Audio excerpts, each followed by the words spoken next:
Voilà, donc c'est encore un plaisir de m'adresser, comment dirais-je, à l'opinion publique sénégalaise au lendemain de ce drame qui est survenu, comment dirais-je, à Koungheul, ou derrière Koungheul, avant Koungheul du moins, entre Kaffrine et Koungheul, à ma qualité d'ancien inspecteur des chemins de fer, inspecteur de sécurité pendant au moins plus de 15 ans, et une zone que je connais, à laquelle je suis attaché. J'ai fait 7 ans dans cette zone de Diourbel à Koungheul, et donc je connais bien la localité de Nibi.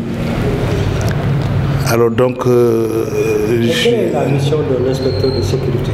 Voilà, la mission d'un inspecteur de sécurité, c'est de travailler tout d'abord dans la prévention, d'arriver à avoir une sécurité ferroviaire, et si on fait comment dire, la translation vers le transport routier, il faut nécessairement de la prévention. Dans le dispositif au Sénégal, il manque encore les questions préventives qui devaient même, au demeurant, être décentralisées dans les régions. Bon, maintenant décentralisées, pas au niveau de la protection civile, côté ministère de l'Intérieur, ce qui est un domaine intéressant, mais également côté, comment dirais-je, ministère des Transports. Il faut nécessairement qu'il y ait des représentants dans ce domaine. Parce qu'il y a beaucoup de choses qu'il faut voir dans le domaine de la prévention. Alors, comment vous avez vécu en tant qu'ancien inspecteur de sécurité l'accident tragique qui s'est passé la nuit du samedi au dimanche avec quasiment une cinquantaine, voire 49 morts, exactement une centaine de blessés? Bon, cet accident-là, nous le regrettons et nous présentons nos condoléances vraiment à tous les parents de ces victimes et à nous tous, Sénégalais. Donc, maintenant, pour revenir à cette affaire, il faut dire que ça a été un grand drame parce qu'un accident de la route, bon, vraiment, il est rare que ça atteigne cette dimension, cette proportion. Alors maintenant, il est vrai que dès qu'on voit l'image des deux bus qui se sont télescopés, on peut penser à des questions de survitesse, et naturellement, même des autorités se sont trompées en l'affirmant, alors qu'il faut quand même faire une enquête. Moi, j'ai été enquêteur également quand j'étais inspecteur de sécurité. Donc, en cas d'accident, il faut faire les enquêtes, il faut aviser les autorités, gendarmerie, police, procureur, etc., etc., et ensuite faire les enquêtes. Et s'il y a une enquête, effectivement, il faut dès le départ donc donner des informations, mais en étant très prudent sur la caractérisation de certains. Qu'est-ce qui est cause, qu'est-ce qui est effet? A priori, il est difficile de le discerner à partir des simples images. D'ailleurs, on a parlé de problème de pneus défectueux. Bon, on a parlé de pneus défectueux, mais le télescopage, en tout cas, peut laisser croire que s'il y a télescopage, donc une collision entre les deux véhicules, ça suppose que chaque véhicule était à peu près sur la route. Maintenant, c'est le choc qui a fait qu'il y a eu un déport, donc dans le déport, donc il est difficile de dire que c'est un pneu qui a dérapé. Bon, maintenant, il est toujours possible que immédiatement après l'éclatement du pneu, ou bien, comment dirais-je, voilà, l'éclatement du pneu, qu'il y ait un choc aussi instantané, c'est difficile à décortiquer. Mais comme je dis, il faut être très prudent et regarder d'abord les points d'impact, ensuite, au-delà des points d'impact, les points où l'affaire a commencé. C'est là où ça a commencé, peut-être on pourra dire que voilà, c'est ici qu'il y a eu éclatement de pneus, et après, voilà ce qui s'est passé. Les deux se sont joints, se sont télescopés à tel niveau, comme des projectiles, parce qu'il y a eu éclatement de pneus pour l'un des véhicules ou bien pour tous les deux véhicules. Mais a priori, je me garde toujours vraiment de donner de qualifier même certains événements. Donc il faut une enquête sérieuse. Une enquête sérieuse et technique. En matière d'enquête technique maintenant, je ne dis pas que forcément comme ça s'est passé avec les hôpitaux, il faut du personnel médical pour faire les enquêtes. Non, il faut du personnel spécialisé en cas de sinistre de ce genre. Est-ce que le président de la République n'a pas mobilisé tout cela avant de se prononcer? Bon, c'est possible, mais en compagnie d'un président, on ne peut pas faire une enquête. Il faut une enquête parce qu'il y a déjà les premiers qui sont venus sur les lieux. Il faut également faire, comment dirais-je, un tracé de la topographie de l'incident. Voilà. L'origine, qu'est-ce qui a créé ça? Et à partir d'où on peut constater qu'il y a des traces de véhicules qui dérapent ou bien de véhicules qui freinent. Le freinage est possible, un freinage instantané de chaque véhicule qui peut se faire sur une centaine de mètres, c'est possible. Et là, on peut tout de suite le constater.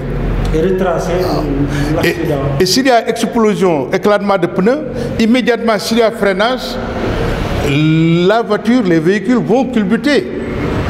Donc il faut beaucoup faire attention. Ça ne doit pas être un éclatement. Bon, plutôt que des pneus qui soient usés. Il est peu probable qu'il y ait un éclatement de pneus avant l'impact. Maintenant, cet éclatement-là peut survenir au moment où, à proximité du point d'impact.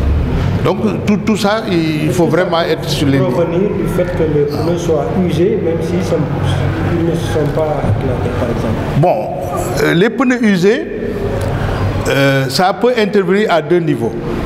S'il y a surcharge, les pneus peuvent avoir moins de possibilités. Vraiment, on parle de tonnage. Donc il s'agit de voir la charge à l'essieu. Donc la charge à l'essieu peut effectivement être à un point où les pneus peuvent avoir du mal à supporter la charge. Bon, mais des véhicules qui ont parcouru plusieurs centaines de mètres, de kilomètres, pardon, et qui arrivent jusqu'à ce point-là, bon, c'est quand même discutable, mais c'est possible. Ça peut être une éventualité. L'autre éventualité, en général, les pneus usés interviennent plus dans les difficultés de freinage. Parce qu'il y a peu d'adhérence. Et s'il y a peu d'adhérence, le freinage, effectivement, les véhicules peuvent glisser ou bien peuvent ne pas freiner au moment où on le souhaite.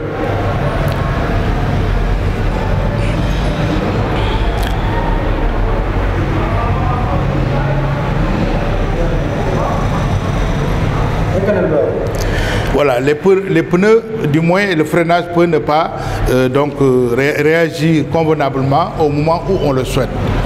Donc, voilà un autre facteur qui peut être lié à des pneus usés.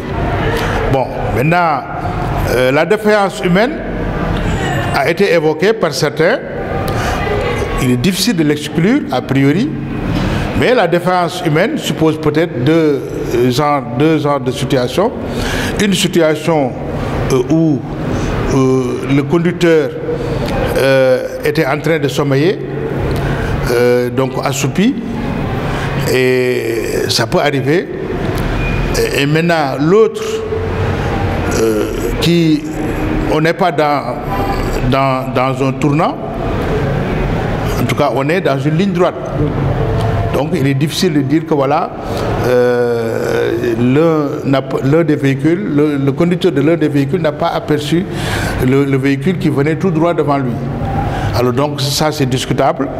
Bon, l'autre aspect est que en cas d'ivresse également, bon là on exagère avec les vitesses, on exagère et les temps de réaction effectivement deviennent faibles.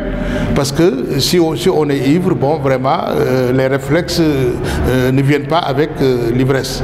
Et de la même manière, d'ailleurs, les réflexes ne viennent pas avec quand on sommeille. Bon, mais néanmoins, il y a toujours des réactions instantanées qui peuvent pousser celui qui dormait ou bien celui qui est en état d'ivresse pour voir comment faire. Maintenant, là, c'est en étudiant les traces, enfin le lieu de sinistre, bon, qu'il est possible maintenant de voir qu'est-ce qui peut provoquer quoi et sur quoi on peut se baser pour en déduire ceci ou cela. Alors, en tant qu'ancien inspecteur de sécurité, les mesures prises par l'autorité vous inspirent quoi? Bon, les mesures prises, il y a environ une vingtaine de mesures. Il y a des mesures qui ont été énergiques. C'est comme si a priori déjà il y avait des mesures qui étaient en voie d'être prises, je ne sais pas. Là, des véhicules. Non, il ne faut pas dramatiser le fait qu'au Sénégal, on importe des véhicules la plupart du temps qui ont fait au moins 5 ans et qui ça peut aller jusqu'à plus de 10 ans. Ce n'est pas ça le problème. Le problème, c'est l'octroi de visites techniques. Là où les autorités délivrent des visites techniques, il faut d'abord voir quel est l'état du véhicule. Est-ce que ce véhicule est en mesure d'abord de circuler? Deuxièmement, est-ce que ce véhicule peut, comment dirais-je, contenir tant ou tant de personnes? Donc là, on fait allusion un peu aux modifications qu'on opère pour arriver peut-être à avoir, au lieu de 30 personnes, on a 40, ou bien au lieu de 50, on a 60 à 70 personnes. Alors donc cette question-là doit être quand même mieux étudiée. Donc ce n'est pas une question d'âge des véhicules. Maintenant, il est vrai, on peut voir comment revoir cette situation et arriver aussi à ce que, dès l'origine, parce que les véhicules sont importés, les véhicules, même si la douane ne fait pas d'expertise sur les véhicules importés, mais il est possible de voir est-ce que ces véhicules sont en bon état, oui ou non. Si les véhicules ont été importés sous forme de pièces détachées, le montage a été fait au Sénégal. Donc, au moment de délivrer une visite technique, il faut également voir qui a fait ça et est-ce que cette personne ou bien cette équipe ou bien cet atelier qui a fait le montage, est-ce que cet atelier, comment dirais-je, a les diplômes, si vous voulez, les diplômes requis, en tout cas une certification qui permet de montrer que voilà, celui-là, il connaît les véhicules et voilà, sur la base de telle ou telle étude, il a dû faire ces modifications. Mais en général, les modifications se font de manière très intempestive. Bon, c'est au pif, on fait ça aujourd'hui, demain on rêve que oui, ceci, cela, ensuite demain on modifie, on dit non, il vaut mieux que ça soit ça, et c'est toujours de l'a priori, de l'à peu près. Alors là aussi, pour un véhicule qui circule à une vitesse non négligeable, bon, c'est déjà grave. Il faut donc une administration beaucoup plus rigoureuse par rapport à ça. C'est à ce niveau, surtout, qu'il faut voir. Que faire? Maintenant, les chargements. Les chargements, d'ailleurs, là, ça a été reconnu d'utilité publique que, en général, les véhicules sont chargés au-delà même des gabarits de circulation. Les gabarits de circulation ont 2 points. Le point fort, c'est d'abord d'éviter des obstacles par rapport à des, comment dirais-je, des fils aériens, et ainsi de suite, en tout cas des obstacles, donc en amont, en aval, comment dirais-je, à gauche, à droite, latéralement, comme en hauteur, il y a souvent des obstacles. Bon, donc, le gabarit, ce n'est pas seulement à ce niveau. L'autre niveau, c'est l'équilibre du véhicule. L'équilibre, il y a des forces centrifuges qui se développent au fur et à mesure de la circulation du véhicule et au fur et à mesure de la vitesse. À partir de ce moment-là, donc il faut se dire qu'il y a un point d'équilibre qui peut être très précaire à un moment ou à un autre si le véhicule est surchargé. Et deuxièmement, si le véhicule également est surchargé en hauteur. Bon, donc, il y a des soutes de bagages, des soutes à bagages, on peut utiliser les soutes à bagages. Et maintenant, parmi les solutions, je crois que là aussi, les autorités doivent y réfléchir. J'ai déjà vu dans les années donc 2005, 2006, 2007 et peut-être même 2008 en Côte d'Ivoire, là, il y a des fourgons à bagages et on fait des expéditions même dans les gares routières. Il y avait un ancien projet au Sénégal qui était lié au PST2. Bon, donc, ce projet-là parlait de comment améliorer les gares routières. Et les gares routières devaient vraiment se pencher sur les questions de bagages. Là, on vient à la gare routière, au lieu d'envoyer Et c'est le chauffeur qui organise ça, c'est la gare routière qui organise ça. Donc on enregistre les bagages, ou bien ça peut être des bagages, ça peut être également, même en cas de déménagement. Donc il y a des véhicules appropriés pour les bagages ou bien pour tout ce qui est lié à ça. Et à partir de ce moment-là, ce sont des expéditions qui sont faites. Et dans les règles de l'art, le gars paye et il a la garantie que ces expéditions arrivent donc à destination. Comme les expéditions, comme à la poste, les expéditions comme au chemin de fer, comme dans l'aviation et ailleurs. Dans l'aviation, nous avons également des cargos. Les cargos prennent des bagages. Ça aussi, c'est une solution. Voilà. Mais ça doit faire partie des solutions. Donc, il y aura un transport de voyageurs et un transport de bagages de l'autre côté. Et un transport de bagages et de marchandises. Wow. Les deux, ou bien séparément. Voilà. Ça aussi, c'est une solution. C'est une solution. Transport de marchandises pur et dur, ensuite transport de bagages. Ou bien les deux, on peut les associer. En tant que cheminot, vous pensez qu'on doit également investir pour la relance des rails Bon, la relance des rails, nous n'avons jamais cessé d'en parler. Nous n'avons jamais cessé d'en parler. Dans la décennie 2000, on en a beaucoup parlé. Il y a eu beaucoup d'ateliers, il y a eu beaucoup de concertations, il y a eu beaucoup de documents qui ont circulé et qui sont allés entre les mains des autorités. Il n'y a jamais eu des réactions assez positives, des réactions assez conséquentes. Sous Macky, donc à partir de 2012, ça a été le cas. C'est pareil. À la primature, entre les mains de politiciens, ainsi de suite, on a tout fait pour arriver à ce que le plaidoyer sur le chemin de fer se fasse vraiment convenablement et que des décisions, se prennent au niveau d'en haut. C'est une solution pour une volonté politique, d'abord d'harmoniser l'ensemble des réseaux de transport, transport routier, transport ferroviaire et probablement même le transport maritime et fluvio-maritime. Développer par exemple la possibilité de désengorger Dakar, on met autopont, on met ceci, on met cela, alors qu'on aurait pu mettre un transport entre Dakar, comment dirais-je, et Mbour, et peut-être même Fatick, etc. Donc il y a des possibilités de faire même des navettes. Bon, ce transport-là est très développé à Abidjan. Ça, je le connais. C'est très développé à l'ex-Zaïre, au Congo, et au Congo-Kinshasa, RDC. le transport fluvial. Le transport fluvial, très développé. Et là même, il y a un transport artisanal organisé et appuyé par l'État pour arriver à améliorer la sécurité, à améliorer même le confort et des fois à améliorer la rapidité donc, des circulations. Et à tous les niveaux, fluvial, fluvio-maritime et de l'autre côté également ferroviaire et enfin le transport routier. Bon, le transport routier au-delà de 250 km déjà par route est déjà beaucoup plus cher que par la voie ferrée. Moins de 100 km, c'est discutable. Avec les engorgements, avec les nuisances atmosphériques, avec la congestion, les embouteillages, le ralentissement, donc la mobilité qui est affectée, ce transport-là est devenu, comment dirais-je, en tout cas déficitaire, sinon même ça pénalise l'économie sénégalaise. Il est vrai que ce n'est pas simplement une question de mobilité. Le TER, c'est pour régler des problèmes de mobilité, mais ils n'ont réglé qu'une partie de la mobilité, d'autant plus qu'encore, on met des sentiers qui pénalisent ceux qui ne peuvent pas prendre le TER et on pénalise également ceux qui n'ont pas les moyens de prendre l'autoroute à péage.